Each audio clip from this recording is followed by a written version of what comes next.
चंद्रयान-3 के चांद तक पहुंचने से पहले ही जाग उठा चंद्रयान-2। जिस मिशन पर लगा रहे थे दुनिया भर के लोग फेलियर का ठप्पा, आज उसी मिशन के द्वारा चांद के बारे में भेजे गए डाटा और कई हाई रेजोल्यूशन तस्वीरें खींचकर चांद की सतह का नक्शा भी बना दिया है। दरअसल चंद्रयान-2 के ऑर्बिटर में 8 उपकरण लगे हुए थे जो पिछले 4 सालों से चांद की कक्षा में ऑर्बिटर के साथ घूमते हुए चांद की स्टडी कर रहे थे। और इन्हीं उपकरणों ने इसरो की ग्राउंड टीम को चांद के बारे में जरूरी जानकारी दी है। इस जानकारी की बात करें तो चंद्रयान-2 के इस ऑर्बिटर ने चांद की कई हाई रेजोल्यूशन तस्वीरें खींचकर चांद की सतह का नक्शा बना लिया है। साथ ही इसने चांद के दक्षिणी ध्रुव में सतह पर बड़े बड़े पत्थरों और गड्ढों की भी पहचान कर ली है, जिससे इसरो के वैज्ञानिकों को चंद्रयान-3 के लैंडर को लैंड करवाने के लिए सही लोकेशन चुनने में काफी मदद मिली है। दूसरी सबसे बड़ी खबर और खोज की बात करें तो चंद्रयान-2 के ऑर्बिटर में लगे एक्स-रे स्पेक्ट्रोमीटर उपकरण ने चांद की सतह पर क्रोमियम, मैग्नीज और सोडियम जैसे मूल्यवान खनिज होने की डिस्कवरी की है। इसके अलावा चंद्रयान-2 के ऑर्बिटर से मिली रिपोर्ट्स के मुताबिक चांद के दक्षिणी ध्रुव पर हाइड्रोजन, अमोनिया, मीथेन, मरकरी और सिल्वर जैसे मूल्यवान संसाधनों का खजाना मौजूद हो सकता है। और चंद्रयान-3 की लैंडिंग के बाद इसका प्रज्ञान रोवर इन संसाधनों की खोज करने निकलेगा। साथियों, चंद्रयान-2 के ऑर्बिटर पर एक्स-रे मॉनिटर लगा हुआ है जो पिछले 4 सालों से चांद के साथ साथ सूरज की भी स्टडी कर रहा है और इसने सन की माइक्रो फ्लेयर्स को स्टडी किया है। साथ ही अब ये इस बात का भी पता लगा रहा है कि जब सूर्य की ऊपरी सतह फोटोस्फीयर का टेम्परेचर सिर्फ 5500 डिग्री सेल्सियस है तो फिर सूर्य के वातावरण का ऊपरी हिस्सा यानी कोरोना का टेम्परेचर 1 मिलियन डिग्री सेल्सियस तक क्यों पहुंच जाता है। साथ ही इसने इसरो को धरती और चांद की तरफ आने वाले सौर तूफानों का भी डेटा भेजा है। इस डेटा से हम ये पता लगाएंगे कि सूर्य कब और कितने शक्तिशाली सौर तूफानों को अंतरिक्ष में फेंकता है, ताकि भविष्य में जब कभी भी इंसानों को अंतरिक्ष में रहने के लिए भेजा जाए तो ट्रैवल करने के दौरान हमारे स्पेसक्राफ्ट का सामना भयानक सौर तूफानों से ना हो। दोस्तों, अगर आप भारत के पहले सूर्य मिशन यानी आदित्य L1 के बारे में जानना चाहते हो तो वीडियो के एंड स्क्रीन पर दिए गए लिंक पर क्लिक करके देख सकते हैं। फिलहाल चंद्रयान-2 द्वारा की गई बाकी डिस्कवरीज की बात करें तो इसके ऑर्बिटर ने चंद्रयान-1 की खोज पर भी 100% सही होने का ठप्पा लगा दिया है। जी हां, साल 2008 में लॉन्च हुए इसरो के पहले मून मिशन चंद्रयान-1 ने चांद पर बर्फ के रूप में जमे पानी के होने की खोज की थी। और चंद्रयान-2 के ऑर्बिटर पर लगे इंफ्रारेड स्पेक्ट्रोमीटर उपकरण ने चांद की सतह पर हाइड्रोक्सिल और वाटर आइस को डिटेक्ट करके ये बात कंफर्म कर दी है कि चांद पर पानी मौजूद है। वहीं चंद्रयान-2 के ऑर्बिटर पर dual frequency radio science experiment नाम का उपकरण भी लगा है जो चांद के एटमॉस्फेयर की स्टडी कर रहा है। जी हाँ, वैसे तो चांद को एयरलेस एटमॉस्फेयर वाला माना जाता है, लेकिन वहां पर पतला वातावरण मौजूद है और ऑर्बिटर के इस इंस्ट्रूमेंट ने चांद के आयनोस्फीयर की स्टडी करके बताया है कि चांद के वातावरण का यह हिस्सा पृथ्वी के आयनोस्फीयर से लगभग 1 मिलियन गुना पतला है। आसान शब्दों में बताएं तो किसी भी ग्रह या उपग्रह में आयनोस्फीयर वातावरण का वो हिस्सा होता है जहां वातावरण खत्म होकर स्पेस के वैक्यूम की शुरुआत होती है।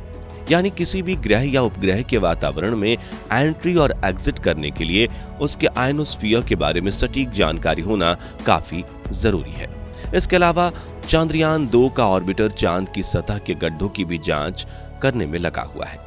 और 2019 में इसके मिशन की अवधि 7 साल तय की गई थी और ये कम से कम अगले 3 सालों तक चांद की परिक्रमा करते हुए इसरो की ग्राउंड टीम को चंद्रमा के बारे में डेटा भेजता रहेगा। और 3 सालों बाद भी अगर इसकी कंडीशन ठीक रही तो इसरो इस मिशन की अवधि को और ज्यादा बढ़ा देगा। यानी हम यूं कह सकते हैं कि भले ही चंद्रयान-2 के लैंडर ने चांद की सतह पर हार्ड लैंडिंग की हो, लेकिन चंद्रयान-2 के बचे हुए हिस्से 100% काम कर रहे हैं। जैसा कि दोस्तों आज से तकरीबन 4 साल पहले 22 जुलाई 2019 के दिन भारत ने अपने दूसरे मून मिशन चंद्रयान 2 को लॉन्च किया था और अपने 48 दिनों के लंबे सफर के बाद 7 सितंबर 2019 के दिन चंद्रयान 2 का विक्रम लैंडर चांद की धरती पर लैंडिंग करने के लिए आगे बढ़ रहा था। लेकिन तभी अचानक से चंद्रमा 2 के साथ इसरो की ग्राउंड टीम का कनेक्शन टूट जाने की वजह से विक्रम लैंडर एकाएक चांद की तरफ सतह पर जाकर क्रैश हो गया, जिससे पूरे भारत में दुख का माहौल छा गया था और दुनिया भर के लोगों को यह लगा था कि चंद्रयान 2 मिशन फेल हो गया। लेकिन चंद्रयान 2 को लेकर अब जो जानकारी सामने आ रही है उसने सबके होश उड़ा दिए हैं, क्योंकि चंद्रयान 2 से मिली इस जानकारी की वजह से चंद्रयान 3 मिशन को बड़ा फायदा होने वाला है। दोस्तों पिछली बार चंद्रयान 2 मिशन के दौरान जब स्पेसक्राफ्ट का विक्रम लैंडर चांद की सतह को धीरे धीरे छूने में यानी सॉफ्ट लैंडिंग करने में नाकामयाब हो चुका था, तब दुनिया भर की कई स्पेस एजेंसीज ने इस मिशन को फेलियर करार दे दिया था। लेकिन इसरो ने बताया था कि चंदा मामा पर फतेह पाने के हमारे इस मिशन का मुख्य लक्ष्य सिर्फ चांद पर लैंडिंग करना ही नहीं था, बल्कि हमारे इस मिशन के हर चरण के कुछ लक्ष्य थे जिन्हें सफलतापूर्वक प्राप्त करके हमने पूरे मिशन के 90 से 95% लक्ष्यों को हासिल कर लिया है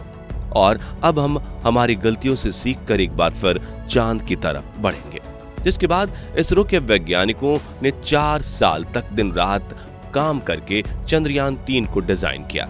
जिसके लैंडर में वो सभी जरूरी बदलाव किए गए जिनकी वजह से चंद्रयान 2 का लैंडर चांद की धरती पर सुरक्षित उतरने में कामयाब नहीं हो पाया था और 14 जुलाई 2023 के दिन चंद्रयान 3 को लॉन्च कर दिया गया।